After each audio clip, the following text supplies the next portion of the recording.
কিন্তু যেভাবে police dead বডিটাকে নিয়ে যেভাবে বেরোচ্ছিল, এবং তার থেকেও খুব বড় কথা, আমি সজল ঘোষ, অগ্নিমিত্রা পাল যদি না থাকতাম, আমি এটা আমার কোনো বলতে দ্বিধা নেই। এখানে আমি জানি এখানে অনেকের ইমেজ ব্র্যান্ডিংয়ের একটা চেষ্টা চলছে যে সে যদি না আটকাতো হতো, আমি ওইসবের মধ্যে না, আমি এই বিষয়টা নিয়ে রাজনীতি হচ্ছে বলে আজকে বলতে বাধ্য হচ্ছি। হয়তো পোস্টমর্টমটাকে অনেক আগে করে নিয়ে বেরিয়ে চলে গিয়ে সবদাহ হয়ে যেত কিছু। আমরা একদম মর্গের সামনে ঠায় দাঁড়িয়েছিলাম, তখনও অবধি যার এত ইমেজ ব্র্যান্ডিং চলছে না, তাকে ধারে কাছেও দেখা যায়নি তখনও। যাই হোক, তো সেই সময় বিষয়টা আমরা প্রতিরোধ করে বেরিয়ে যাওয়ার পরে যখন গাড়িটা নিয়ে বেরোচ্ছে, ওর বাবা বারবার করে কাঁদছে, ওর বাবা আর মা বলছে আমাদের গাড়িতে এরকম মারবেন না, এটা আমার মেয়েটা তো চলে গেছে, মেয়ের গাড়ি। এই যে ঘটনাগুলো পুলিশ ঘটালো, এতে করে বাবা একটা আমার সন্দেহ হলো। আমি তখন হসপিটাল থেকে বেরিয়ে যাচ্ছি, হঠাৎ আমার ফোনে ওর বাবার ফোন এলো। আমাকে ওর বাবা বললো আপনি কোথায় আছেন? তাই বললাম আমি হসপিটাল থেকে বেরোচ্ছি। তো বললো আপনারা একবার টালা থানার সামনে আসতে পারবেন? বললাম আমি তো একা আছি, সজলবাবুর বাবা অত্যন্ত অসুস্থ। সজলদা খানিকক্ষণ আগে খবর পেয়েছেন, তখনও প্রদীপবাবু বেঁচে ছিলেন, খুব ডিটোরিয়েটেড কন্ডিশন, সজলদা নার্সিংহোমের দিকে যাচ্ছে।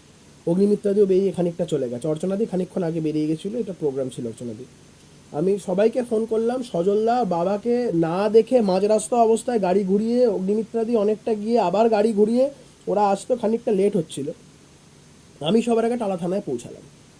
পৌঁছানোর সময় আমি যেই গাড়ি থেকে নেমে বাবা মার সাথে কথা বলছি, ওই টালা থানার একজন অফিসার, সাব ইন্সপেক্টর বা এএসআই কিছু একটা হবে, সে একটা ফোন এগিয়ে নিয়ে এলো, বড় স্ক্রিনওয়ালা ফোন, তাতে নাম আমি স্পষ্ট দেখছি, লেখা আছে কাউন্সিলর শঙ্কু বলে। ফোনটা বাবা মায়ের দিকে এগিয়ে দিচ্ছে। আমি তখন তাকে যেই মুহূর্তে তেড়ে গেলাম, যাই কি ব্যাপার, ও সঙ্গে সঙ্গে একদম থানার ভেতরে ছুট। আমি তখন বললাম যে তো প্রভাব সৃষ্টি করছেন আপনারা পরিবারের উপরে। তখন ওর বাবা মা ভিহেমেন্টলি রেজিস্ট করছে যে না, আমাদেরকে না জানিয়ে বডি নিয়ে চলে গেছে, আমরা চাই দ্বিতীয়বার পোস্টমর্টম হোক, আপনারা এইখানেই বডি নিয়ে আসুন। তারপরে একটা এমন পরিস্থিতি তৈরি হলো যে আমরা ডিসাইড করলাম ওর বাবা মাকে নিয়ে আমরা রাজভবন যাবো। ওর বাবা মা তাতেই এগ্রিয়েবল হলো। ওদের দেখবেন ভিডিও ফুটেজ আছে, ওদের গাড়ির ড্রাইভিং সিটে আমি বললাম ঠিক আছে আমি চালাচ্ছি, আর আমার গাড়িটা যেটা ছিল, আমি তখন ওদের গাড়ির যে ড্রাইভার ছিল বললাম আপনি আমার গাড়িটা নিয়ে আসুন। যেই মুহূর্তে আমি ড্রাইভিং সিটে বসলাম, দেখলাম সঙ্গে সঙ্গে সামনে 4-5টা পুলিশের গাড়ি এনে জায়গাটাকে ব্লক করে দিয়ে আশপাশের এলাকার থেকে সব বস্তির সব লুঙ্গি বাহিনীদের নিয়ে এসে ওখানে একটা মারাত্মক কেয়াস তৈরি করে দেওয়া হলো।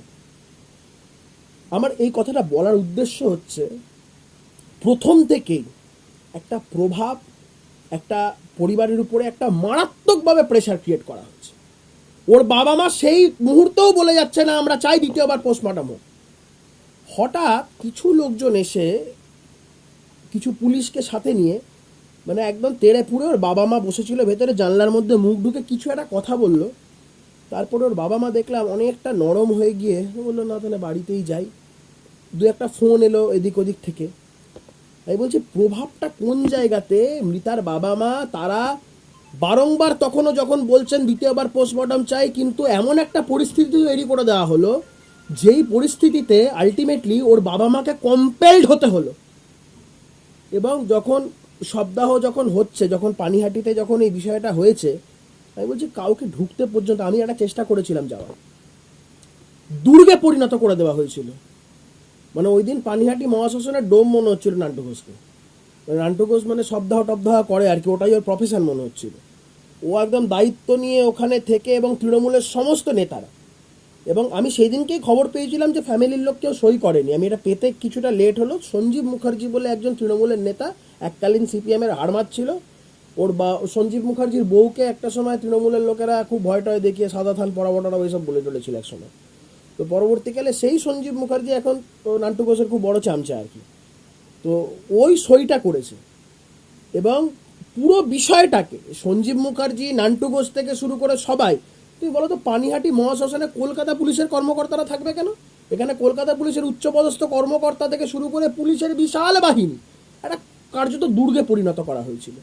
এই ঘটনাগুলোই তো সন্দেহের, যে একটা মৃত্যু হয়েছে এবং খুনের ঘটনা হয়েছে, পরিবার দ্বিতীয়বার পোস্টমর্টম চাইলেন, তাদেরকে করতে দেওয়া হলো না, এবং পরবর্তীকালে একটা ভিডিও দেখা যাচ্ছে, সেই ভিডিওতে ওদের উপরে প্রেশার, ওর বাবা মা তো বলেছে পয়সা দিতে এসছে, পরে ওটাকে ঘটনাটাকে মেকআপ করার জন্য বেশ কিছু লোকজনরা, এবং আমি বলছি তোমাকে এটা শুভেন্দু অধিকারী বারংবার বলেছে, ওদের পরিবার যদি কেন্দ্রীয় বাহিনীর জন্য দরখাস্ত করে আমরা কেন্দ্রীয় নিরাপত্তা দিতে চাই, কারণ ওদের বাবা মার নিরাপত্তা নিয়ে একটা মারাত্মক প্রশ্ন আছে। ওর বাবা মা কিছু কথা বললেই বাড়িতে গিয়ে তৃণমূলের নেতারা হুমকি দিয়ে আসছে, বাবা মারা ভয় পাচ্ছে, একটা ভয়ের বাতাবরণ তৈরি করা হচ্ছে। ওই যে ভিডিওটা, দ্যাট ইজ কমপ্লিটলি ম্যানুফ্যাকচার। এবং ওটা নান্টু ঘোষ, ওই পাড়ার ওই কাউন্সিলর, এই সঞ্জীব মুখার্জি, এরা সবাই মিলে, এবং এই ইনস্ট্রাকশনটা ওপর থেকে আসা ইনস্ট্রাকশন, যারা এই গোটা ঘটনাটাকে ধামাচাপা দিতে চেয়েছে তাদের ইনস্ট্রাকশনে এই ঘটনাগুলো ঘটেছে। নান্টু ঘোষ তো আরজি করেও গেছিল, সন্দীপ ঘোষের ঘরে নান্টু ঘোষ বসে মিটিং করেছে, সেমিনার রুমে নান্টু ঘোষ গেছিল, ওই কাউন্সিলর শঙ্কু সেমিনার রুমে পর্যন্ত ছিল।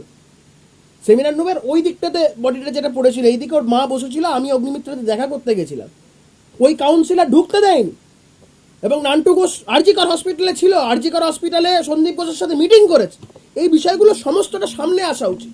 আজকে সঞ্জীব মুখার্জি, নান্টু ঘোষ, তৃণমূলের সমস্ত নেতারা যারা এর পেছনে জড়িত, এগুলো তদন্ত হওয়া উচিত এবং বেরোনো উচিত কাদের ইনস্ট্রাকশনে এই কাজগুলো হয়েছে।